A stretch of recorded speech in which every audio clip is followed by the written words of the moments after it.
Hi friends, തിരുവനന്തപുരത്തിനടുത്ത് Neyyattinkara Gopan സ്വാമി സമാധിയായി. അദ്ദേഹം നടന്നുപോയി സമാധി മണ്ഡപത്തിൽ ഇരുന്ന് സമാധിയാവുകയായിരുന്നുവെന്ന് അദ്ദേഹത്തിന്റെ ഇളയ മകൻ അവകാശപ്പെടുന്നു. പക്ഷേ ആ സമാധി കണ്ടവരില്ല, സാക്ഷികളില്ല, ആരും കണ്ടിട്ടില്ല. ഇളയ മകന്റെ ഒരു പ്രസ്താവന മാത്രം. മൂത്തമകൻ പറയുന്നു 2 ദിവസമായി അദ്ദേഹം കിടപ്പിലായിരുന്നു, അതുകൊണ്ട് നടന്നു പോയിരിക്കാൻ സാധ്യയില്ല എന്ന്. ആകപ്പാടെ ദുരൂഹത. അപ്പൊ ഒരു ചോദ്യം ഇതാണ്: സമാധി ആയതാണോ സമാധിയിലാക്കിയതാണോ? പോലീസ് പോസ്റ്റ്മോർട്ടത്തിനായി സമാധി മണ്ഡപം പൊളിക്കാൻ എത്തി, പക്ഷേ ആൾക്കാർ തടഞ്ഞു. പക്ഷെ ആൾക്കാർ സ്വയം വന്നതാണോ, അവരെ കൂട്ടിക്കൊണ്ടുവന്ന് കാവൽ നിർത്തിയതാണോ എന്നുള്ളതാണ് സംശയം. നിയമത്തിന്റെ വഴിക്ക് പോയേ ഒക്കൂ. അവിടെ ഒരു ക്രൈം നടന്നിട്ടുണ്ടെങ്കിൽ ഏതൊരു ക്രൈമിന്റെയും വാദിഭാഗം അല്ലെങ്കിൽ പ്രോസിക്യൂഷൻ എന്ന് പറയുന്നത് ഗവൺമെന്റ് ആണ്. ജാതിമത വ്യത്യാസമില്ലാതെ ഏറ്റവും നടന്നിട്ടുണ്ടെങ്കിൽ അന്വേഷിക്കുക തന്നെ വേണം, കുറ്റവാളിയെ കണ്ടെത്തുകയും വേണം.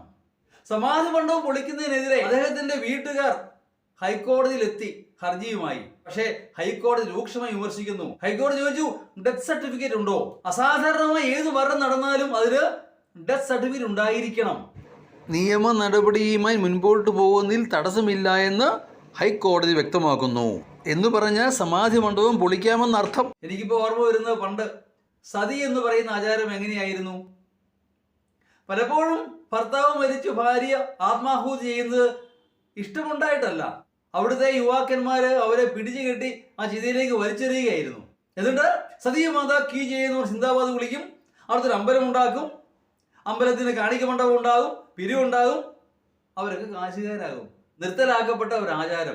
അതിൻ്റെ ഒരു പിന്തുടർച്ച ഇതെന്ന് വേണമെങ്കിൽ പറയാം. എന്ന് പറഞ്ഞാൽ താമസം പിന്നെ സമാധി മണ്ഡപത്തിന് സമീപേ ഒരു അമ്പലം ഉണ്ടാകും, കാണിക്ക മണ്ഡപം ഉണ്ടാകും, മരിച്ചുപോയ ആ മനുഷ്യന്റെ പേരിൽ ഇവരൊക്കെ കാശുകാരാകും. ബെനിഫിഷ്യറീസ് എന്ന് പറയുന്ന ഇവരാണ്, അദ്ദേഹത്തിന്റെ മക്കളോ ഭാര്യയോ കുടുംബക്കാരോ ഒക്കെ. അദ്ദേഹം സമാധിയായതല്ല എങ്കിൽ ആകാൻ ഒരു സാധ്യതയില്ല. ഇതിന്റെ പിന്നിൽ തീർച്ചയായും ഒരു ഗൂഢാലോചന നടന്നിട്ടുണ്ട്. അത് വെളിച്ചത്ത് കൊണ്ടുവരിക തന്നെ വേണം. കാലം മാറിയിരിക്കുന്നു. ഏത് കാര്യത്തിനും ശാസ്ത്രീയമായ തെളിവുകൾ ആവശ്യമാണ്. അതെല്ലാം ഉപരി ശാസ്ത്രബോധം വർദ്ധിക്കുമ്പോൾ ഇത്തരം മതബോധവും മതാചാരങ്ങളും അന്ധവിശ്വാസങ്ങളും ഒക്കെ അവസാനിക്കേണ്ടതാണ്. ശാസ്ത്രബോധം ഇനിയും നമ്മുടെ ഉള്ളിൽ, മലയാളിയുടെ ഉള്ളിൽ വളർന്നിട്ടില്ല എന്ന് തന്നെയാണ് ഇതിൻ്റെയൊക്കെ അർത്ഥം. ആരോട് പറയാൻ?